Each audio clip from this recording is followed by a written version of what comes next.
প্রিয় ছাত্রছাত্রীরা, তোমরা যারা এবছর ফোর্থ সেমিস্টারে এডুকেশন অনার্স বা জেনারেলে পড়ছো, তোমাদের এডুকেশনাল অর্গানাইজেশন প্ল্যানিং বা শিক্ষাগত সংগঠন ও পরিকল্পনা এই বিষয়টি রয়েছে।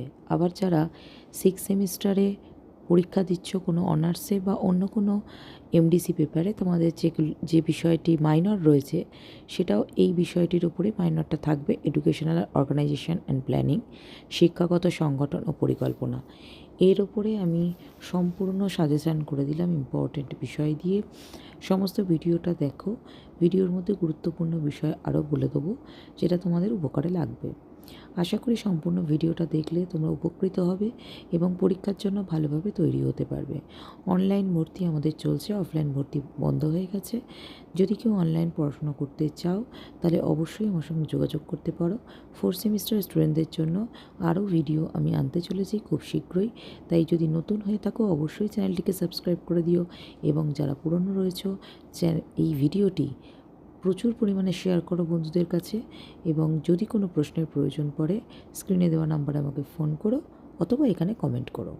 দেখো, বিষয়টি হচ্ছে এডুকেশনাল অর্গানাইজেশন অ্যান্ড প্ল্যানিং। এই বিষয়ের ওপরে আমি 3টে মডিউলে ভাগ করেছি। প্রথম মডিউলে 10 নম্বর প্রশ্ন হিসেবে পড়তে হবে সংগঠনের ধারণা দাও বা সংজ্ঞা লেখো, এর উদ্দেশ্য প্রয়োজনীয়তাগুলি আলোচনা করো। ভেরি ভেরি ইম্পর্টেন্ট একটি প্রশ্ন।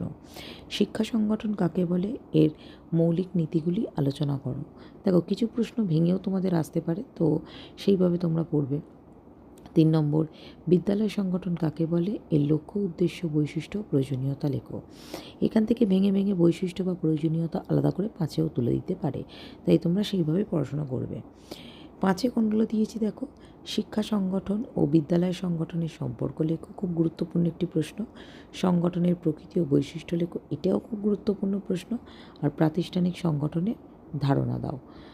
সবকটা প্রশ্নই ভালো প্রশ্ন, তার মধ্যে 1 আর 2টা বেশি ইম্পর্টেন্ট। মডেল 2তে 10 নম্বরের প্রশ্ন হিসাবে পড়তে হবে প্রাতিষ্ঠানিক প্ল্যান্টের ধারণা, এর উপাদানগুলি লেখো। ভেরি ভেরি ইম্পর্টেন্ট প্রশ্ন। গ্রন্থাগারের সংজ্ঞা দাও, এর বৈশিষ্ট্য, উপাদান ও কাজগুলি লেখো, এটাও খুবই গুরুত্বপূর্ণ একটি প্রশ্ন। এখান থেকে কিছু পার্ট তুলে 5এও দিতে পারে, তাই সেইভাবেই পড়বে, 5 করে করেই পড়বে, একটা পয়েন্ট ধরে ধরে। তাতে কী হবে, পরবর্তীকালে সুবিধা হবে। 3 নম্বর, সময় তালিকা ধারণা দাও, এর বৈশিষ্ট্য, প্রকারভেদ ও রচনা রীতি আলোচনা করো।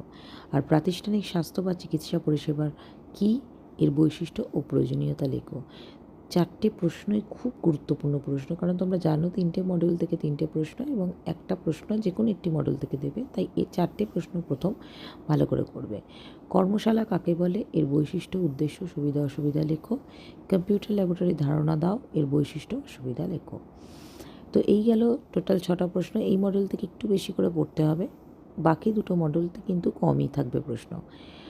নেক্সট, বিদ্যালয়ে কম্পিউটার শিক্ষার প্রয়োজনীয়তা কী আর ল্যাবরেটরি কী, গ্রন্থাগারে কাজ লেখো। যদি মনে হয় দুটো প্রশ্ন পড়বো না, বড় প্রশ্নগুলো 6টা পড়লেই কিন্তু তোমরা কমন পেয়ে যাবে, ঠিক আছে?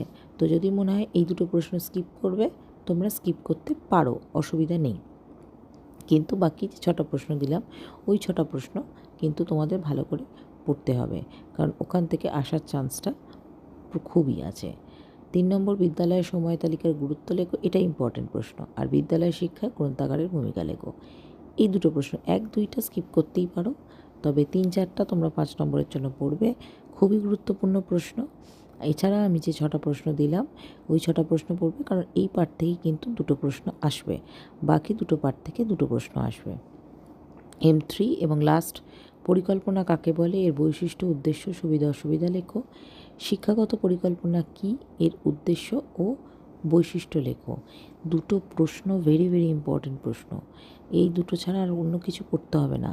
এই দুটো প্রশ্নই পরীক্ষা, এই দুটোর মধ্যে একটা পরীক্ষা আসবেই, কারণ M3 থেকে কিন্তু তোমাদের একটা লিখতে হবে, M1 থেকে একটা লিখতে হবে, M2 থেকে দুটো আসবে, সেইভাবেই কিন্তু পরীক্ষাটা রেডি করতে হবে। আর 5 নম্বরে, শিক্ষাগত পরিকল্পনার প্রকারভেদ, তাৎপর্য লেখো, পরিকল্পনার ধাপগুলি লেখো। দুটোই ইম্পর্টেন্ট প্রশ্ন।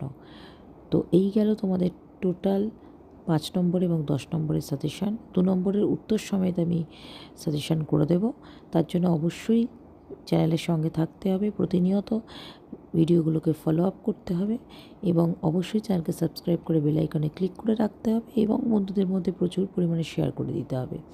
আর কমেন্ট করতে হবে কি প্রয়োজন আছে সেটা আমাকে জানাতে হবে, সেই অনুযায়ী আমি ভিডিও করে দেবো। আর যদি আমার কাছে পড়তে চাও, পরের সেমিস্টারেই যাদের অনার্স পড়ছে, অঙ্ক আছে, তো পড়তে চাও, অবশ্যই আমার সঙ্গে যোগাযোগ করতে পারো। ভালো